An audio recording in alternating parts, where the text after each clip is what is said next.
الرحمن الرحيم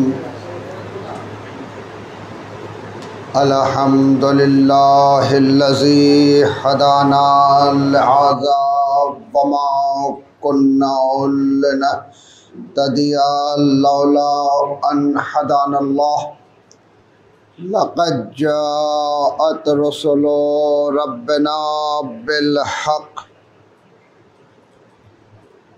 والصلاة والسلام والتحية والإكرام على النبي الأمي العربي القرشي المكي المدني الهاشمي الذي سمع في السماء أحمد وفي الأرض أبي القاسم محمد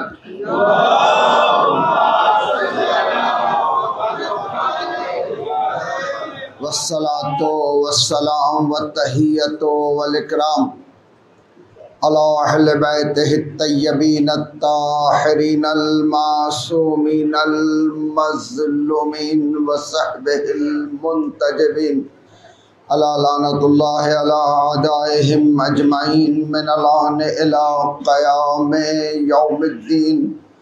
بسم الله الرحمن الرحيم ولا تحسبن الذين قتلوا في سبيل الله أمواتا بل أحياء عند ربهم يرزقون.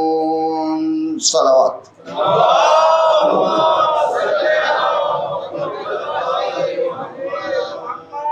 আল্লাহ রাব্বুল আলামিন মানুষকে দুটি শক্তি প্রদান করেছেন। একটি হচ্ছে চিন্তার মাধ্যমে সেটাকে প্রকাশ করা, অপরটি কখনো কখনো হয়ে থাকে যে আমরা চিন্তা ব্যতীত কোনো কিছু বলে বসি। আল্লাহ রাব্বুল আলামিন শহীদদের ব্যাপারে যে কোনো রকম সন্দেহ সৃষ্টি না হয় দুটার উপরেই নিষেধাজ্ঞা আরোপ করেছেন। ওয়ালা তাহসাবান্নাল্লাযীনা কুতিলু, দেখো তুমি চিন্তাও করতে পারবা না তাদেরকে যারা আল্লাহর পথে জীবন উৎসর্গ করে দিয়েছেন, শহীদ হয়েছেন, যে তারা মৃত। বাল আহইয়াউন, তারা জীবিত রয়েছে। ইনদা রাব্বিহিম ইউরযাকুন, আল্লাহর কাছ থেকে রিজক পেয়ে থাকে। আপনি চিন্তা ব্যতীত একটা কথা মুখ দিয়ে উচ্চারণ করবেন, সেই ব্যাপারেও আল্লাহ রাব্বুল আলামিন সতর্ক করে দিচ্ছেন, ওয়ালা তাকুলু লিমান ইয়াকতুলু ফি সাবিলিল্লাহ, তুমি তাদের সম্পর্কে বলতেও পারবা না যে তারা মৃত। তাহলে শহীদরা যে দুনিয়া থেকে বিদায় নেয়, আল্লাহ তাদেরকে জীবিত বলছেন। এই হায়াত কিভাবে পরিলক্ষিত হবে যে তারা জীবিত? এই কারণে আমাদের ওস্তাদ আয়াতুল্লাহ রোজমা জাওয়াদি আমেলি তিনি খুব চমৎকার একটি ব্যাখ্যা দিয়েছেন যে দেখতে হবে যে শহীদ শাহাদাত বরণ করছে, তার শাহাদাতের পিছনে উদ্দেশ্য কি, কোন উদ্দেশ্য নিয়ে সে নিজেকে শাহাদাতের জন্য প্রস্তুত করেছে এবং শহীদ হয়েছে।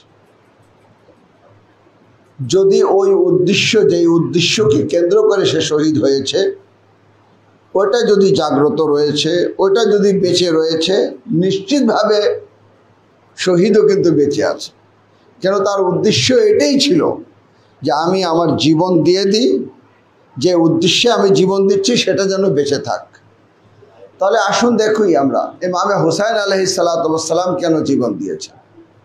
ইমামে হুসাইন আলাইহিস সালাতু ওয়াস সালামের জীবন দেওয়ার পিছনে যে রহস্যটা ছিল এটাই যে 50 বছর পয়গম্বর ইসলাম সাল্লাল্লাহু আলাইহি ওয়াসাল্লাম বিদায় নিয়েছেন।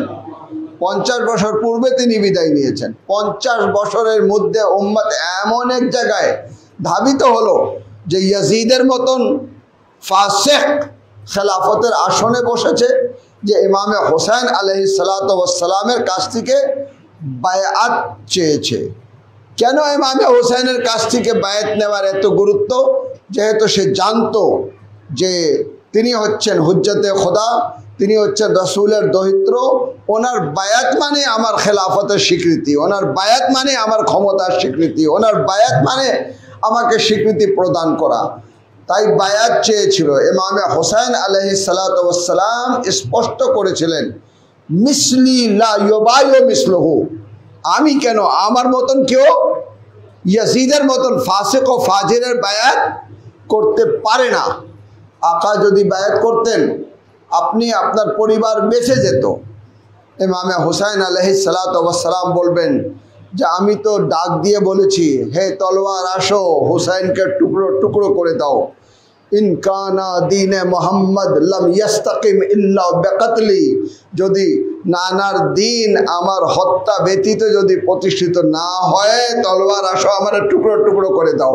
কেন? আমি টুকরো টুকরো হয়ে আমার নানার দিনকে জাগ্রত দেখতে চাই, আমার নানার দিনকে আমি প্রতিষ্ঠিত দেখতে চাই, আমার নানার দিনের মধ্যে যেন জুলম না থাকে সেটা দেখতে চাই, আমার নানার দিনের মধ্যে সৎ কাজের আদেশ অসৎ কাজে বাধা প্রদান করা হয় আমি সেটা দেখতে চাই, আমি নানার শান্তিপ্রিয় দিন আল্লাহর জমিনে প্রতিষ্ঠিত হোক সেটা দেখতে চাই। আমি চাই আমার জীবন উৎসর্গ করে দিয়ে জালিমকে এমন ভাবে নত করতে যেন আর জুলম করার যেন সাহস না করে। আমি মাজলুমকে শক্তি যোগাচ্ছি, দেখো খবরদার মাজলুম হবা না, যদি মাজলুম হতে হয় প্রতিরোধ গড়ে তুলবা। ইমামে হুসাইন আলাইহিস সালাতু ওয়াস সালাম ইয়াজিদের হাতে হাত না দিয়ে স্পষ্ট করলেন যে আমি আমার জীবন উৎসর্গ করে দিতে পারি, বাতিলের কাছে নত হতে পারি না। তাহলে ইমামে হুসাইন সফল হয়েছেন কি হননি এটা দেখার জন্য আজ আমরা নামাজের পূর্বে, নামাজ শুরু করার আগে আমরা বলি সাল্লাল্লাহু আলাইকা ইয়া আবা আব্দুল্লাহ, আমাদের সকলের দুরুদ ও সালাম হোক আপনার উপরে আকা হুসাইন।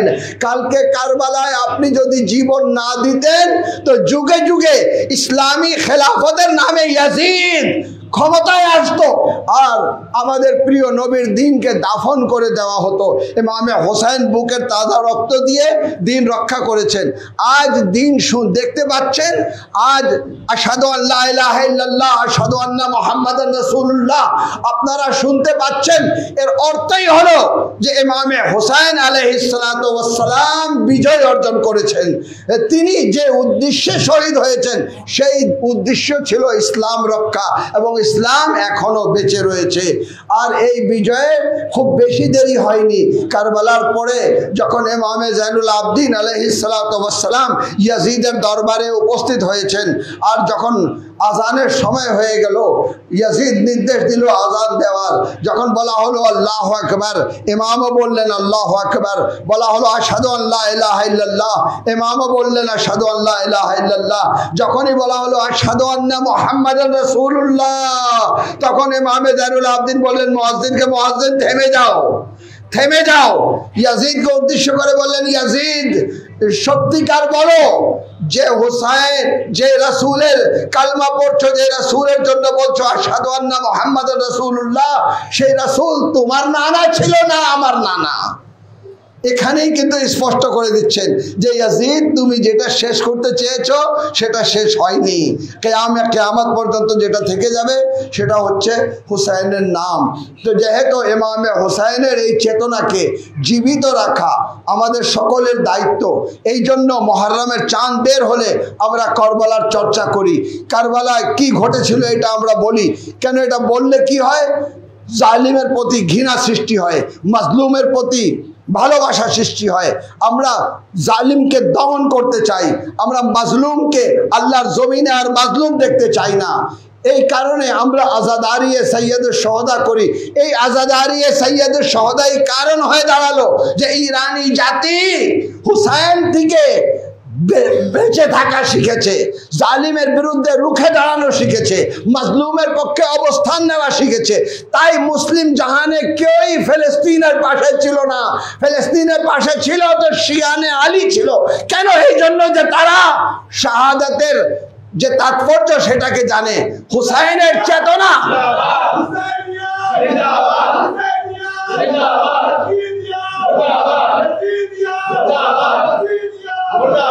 হুসাইনিয়াতের চেতনা শিয়াদের মধ্যে জাগ্রত রয়েছে যে কোনো জালিমকে সহ্য করা যাবে না, মাজলুমের পাশে অবস্থান নিতে হবে। এই জন্য আমরা এই মজলিসের আয়োজন করি। আজাদারও আপনারা 9 দিন পর্যন্ত মজলিস করেছেন, আজকে হচ্ছে ইয়মে আশুর। আল্লাহু আকবার। এমন এক দিন যেই দিন ইমামে হুসাইন আলাইহিস সালাতু ওয়াস সালামের সমস্ত সঙ্গী সাথীরা বিদায় নিয়েছিলেন, আর এক একজন করে আসতেন।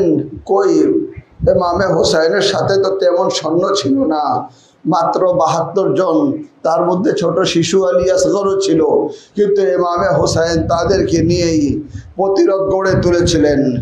এক একজন আসহাব ইমামে হুসাইন থেকে বিদায় নিয়ে রণাঙ্গনে যেতেন। বলা হচ্ছিল যে জওয়ালের আগে আগে সমস্ত আসহাব দুনিয়া থেকে বিদায় নিলেন। এবার নিকটতম আত্মীয় তাদেরকে এক একজনকে ইমামে হুসাইন বিদায় দেন। কখনো আলী আকবর আসেন, যিনি শাবিহে পেগম্বর, বাবা রণাঙ্গনে যাওয়ার অনুমতি দেন। আজাদারও কোন কলিজা নিয়ে ইমামে হুসাইন শাবিহে পেগম্বরকে 18 বছরের সন্তানকে অনুমতি দিয়েছিলেন। আজাদারও অনুমতি তো দিলেন, কিন্তু হুসাইনের কি অবস্থা হলো? ওইদিকে আলী আকবর ডাক দিয়ে বললেন, আলাইকা মিন্নি আসসালাম ইয়া আবাতে, আলাইকা মিন্নি আসসালাম। এ বাবা, হুসাইনের সালামে আখির, এ বাবা আলী আকবরের সালামে আখির গ্রহণ করো। আজাদারও ইমামে হুসাইন জমিনে কারবালায় বসে গেলেন এবং বললেন, আলী আকবর, আমি চোখে দেখতে পাচ্ছি না, আরে কিভাবে তোমার পাশে আসবো? আজরকুম আলাল্লাহ, আজরকুম আলাল্লাহ। এমন কোন নজির নেই যে বাপ নিজের জওয়ান ছেলের বুক থেকে কলিজা বের হতে দেখবে।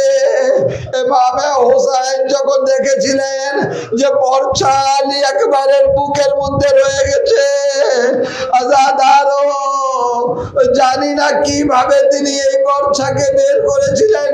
হে আমার মন বলছে, আরে যিনি ছিলেন হায়দারে কাররার, আরে যিনি খায়বার বিজয় করেছিলেন, সেই বাবাকে হুসাইন ডেকেছিলেন, রে বাবা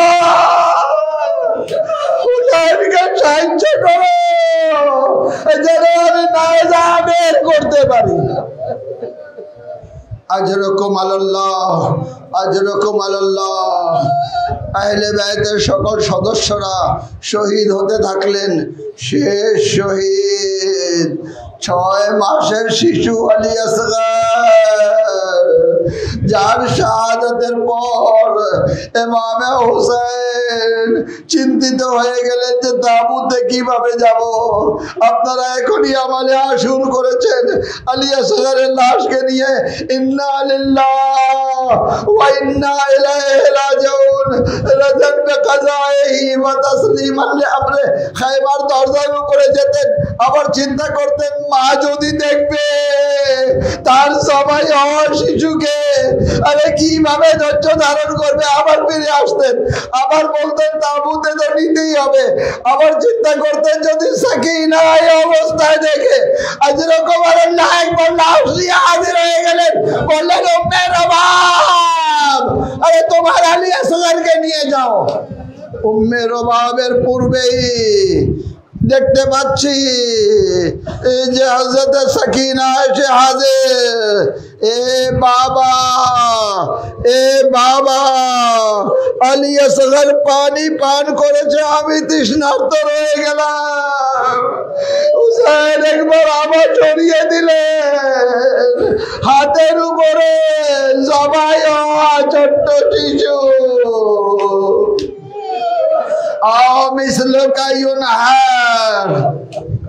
আর কেউই থাকেনি তাবুতে। দারে খায়মায়ে হুসাইন আসলেন, আসে আওয়াজ দিলেন, या ज़ैनब उम्मे कुलसूम या रुक़य्यत वस्सुकैना अलैकुन्ना मिन्नी अस्सलाम या ज़ैनब उम्मे कुलसूम ए रुक़य्या ए सकीना हुसैन सलाम आखिर আজাদারো বিবিরা ঘিরে নিলেন। হামিদ ইবনে মুসলিম বলতেন হুসাইন তাঁবু থেকে বের হতেন আবার ভিতরে প্রবেশ করতেন, বের হতেন আবার ভিতরে প্রবেশ করতেন। আজাদারো মাকাতিলে লেখা রয়েছে হুসাইন তাঁবু থেকে বের হওয়ার চেষ্টা করতেন, বিবিরা ধরে নিতেন, বলতেন আগা যেও না।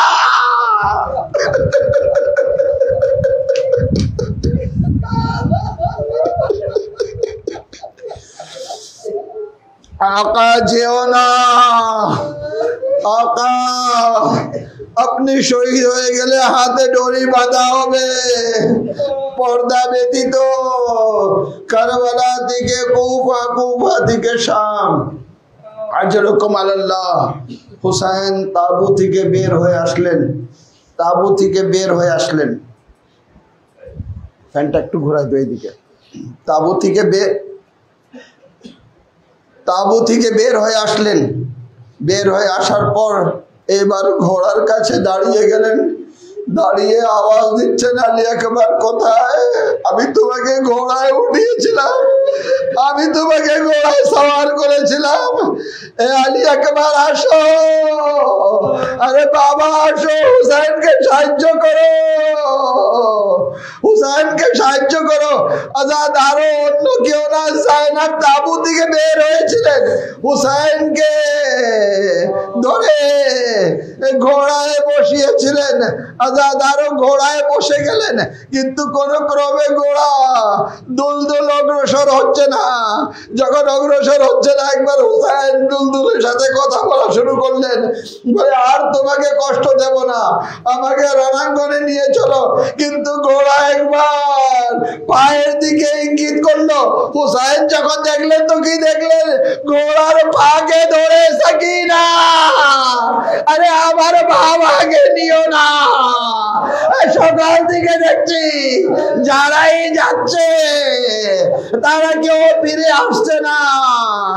আজরকুম আল্লাহ সাকিনা কে হুসাইন নসিহত করলেন।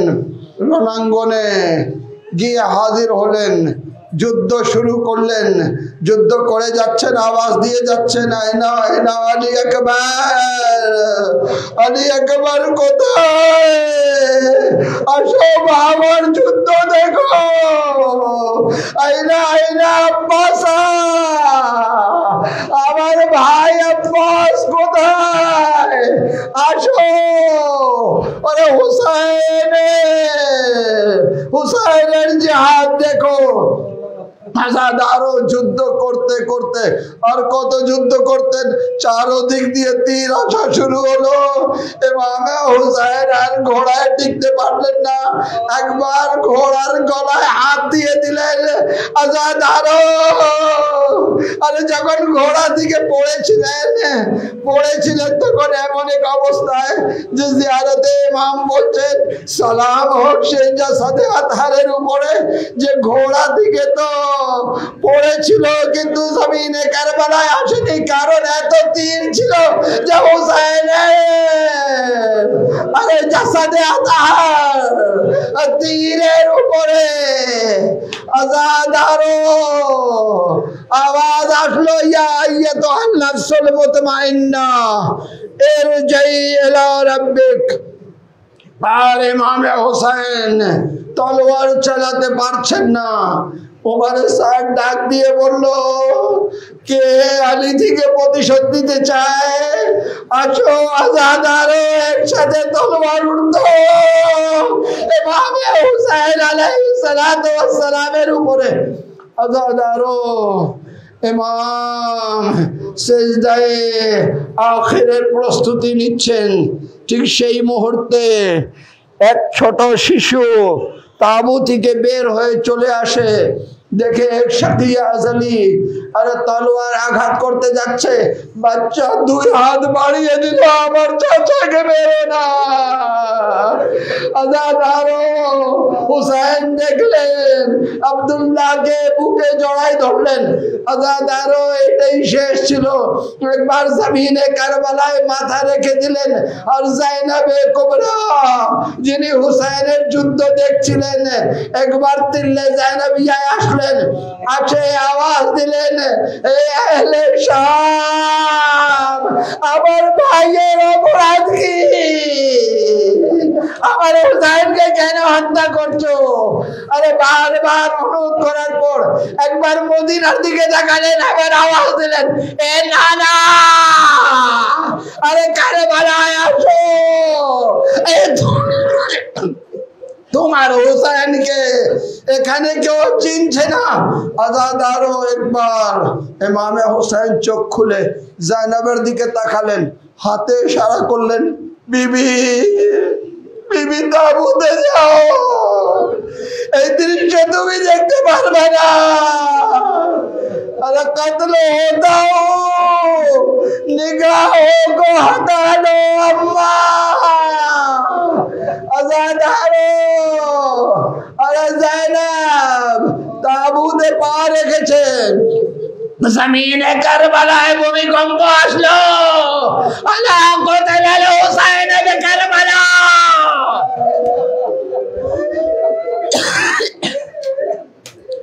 আল্লাহ যবেহাল হুসাইন বে কারবালা। আল্লাহ আল্লাহ, আকাশ থেকে রক্তের বর্ষা, যেই পাথরই তোলা হতো সেই পাথরের নিচ থেকে রক্ত। ইমামে জাইনুল আবদিন আলাইহিস সালাতু ওয়াস সালাম বললেন, ফুপি আম্মা, কিয়ামতের দৃশ্য দেখতে পাচ্ছি, একটু সামনে থেকে পর্দা সরিয়ে দেন। পর্দা সরানো হলো, সৈয়দে সাজ্জাদ দেখলেন তো কি দেখলেন, বাবার সিরে আগে শ্লোকের উপরে আওয়াজ দিয়ে বললে, সৈয়দে সাজ্জাদ, আসসালামু আলাইকা ইয়া আবা আব্দুল্লাহ, আসসালামু আলাইকা ইয়া ইবনা রাসূলিল্লাহ। আজাদারো সঙ্গে সঙ্গে খবর মদিনায় পৌঁছে গেল। আরে রাসূল খোদা উম্মে সালমা আমার হুসাইন নেই, 3 দিনের তৃষ্ণার্ত হুসাইন। আরে এখনই মুসিবত সমাপ্ত হয়নি। আরে বিবিরা দেখলেন তো কি দেখলেন, আরে লাশের উপরে ঘোড়া দৌড়ানো হচ্ছে। আরে হুসাইনের নুরানি লাশ আপামারে সুমে আসপা।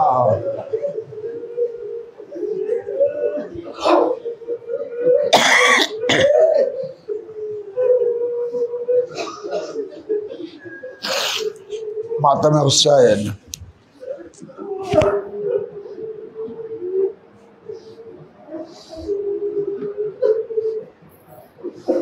तो मोमिनो उठाओ जनाजा हुसैन का, लो मोमिनो उठाओ जनाजा।